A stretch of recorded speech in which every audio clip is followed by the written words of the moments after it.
Chapter 37. Now Jacob dwelt in the land where his father was a stranger, in the land of Canaan. This is the history of Jacob. Joseph, being 17 years old, was feeding the flock with his brothers, and the lad was with the sons of Bilhah and the sons of Zilpah, his father's wives. And Joseph brought a bad report of them to his father. Now Israel loved Joseph more than all his children, because he was the son of his old age. Also he made him a tunic of many colors. But when his brothers saw that their father loved him more than all his brothers, they hated him, and could not speak peaceably to him. Now Joseph had a dream, and he told it to his brothers, and they hated him even more. So he said to them, "Please hear this dream which I have dreamed. There we were, binding sheaves in the field. Then behold, my sheaf arose and also stood upright. And indeed your sheaves stood all around and bowed down to my sheaf." And his brothers said to him, "Shall you indeed reign over us, or shall you indeed have dominion over us?" So they hated him even more for his dreams and for his words. Then he dreamed still another dream, and told it to his brothers, and said, "Look, I have dreamed another dream, and this time the sun, the moon, and the 11 stars bowed down to me." So he told it to his father and his brothers, and his father rebuked him and said to him, "What is this dream that you have dreamed? Shall your mother and I and your brothers indeed come to bow down to the earth before you?" And his brothers envied him, but his father kept the matter in mind.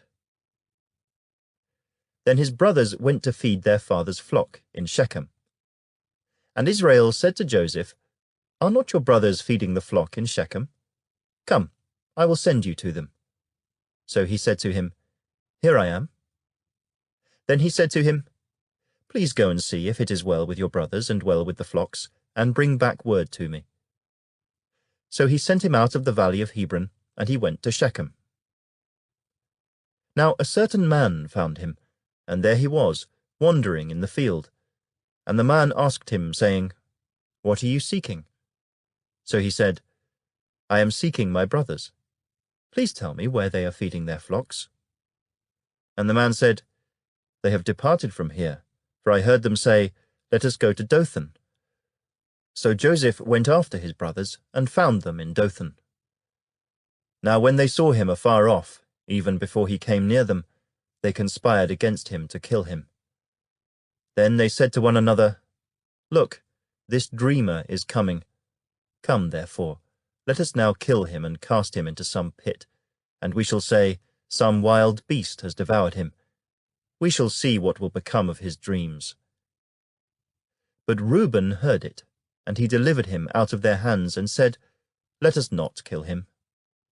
And Reuben said to them, "Shed no blood, but cast him into this pit which is in the wilderness, and do not lay a hand on him," that he might deliver him out of their hands and bring him back to his father. So it came to pass, when Joseph had come to his brothers, that they stripped Joseph of his tunic, the tunic of many colors that was on him. Then they took him and cast him into a pit, and the pit was empty, there was no water in it. And they sat down to eat a meal.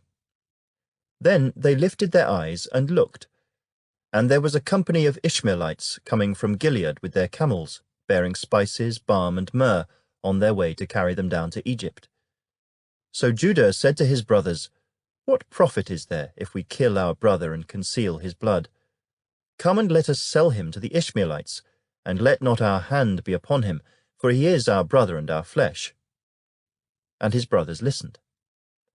Then Midianite traders passed by. So the brothers pulled Joseph up and lifted him out of the pit, and sold him to the Ishmaelites for 20 shekels of silver, and they took Joseph to Egypt. Then Reuben returned to the pit, and indeed Joseph was not in the pit, and he tore his clothes. And he returned to his brothers and said, "The lad is no more, and I, where shall I go?" So they took Joseph's tunic, killed a kid of the goats, and dipped the tunic in the blood. Then they sent the tunic of many colors, And they brought it to their father and said, We have found this. Do you know whether it is your son's tunic or not? And he recognized it and said, It is my son's tunic. A wild beast has devoured him. Without doubt Joseph is torn to pieces. Then Jacob tore his clothes, put sackcloth on his waist, and mourned for his son many days. And all his sons and all his daughters arose to comfort him, but he refused to be comforted. And he said, For I shall go down into the grave to my son in mourning. Thus his father wept for him. Now the Midianites had sold him in Egypt to Potiphar, an officer of Pharaoh and captain of the guard.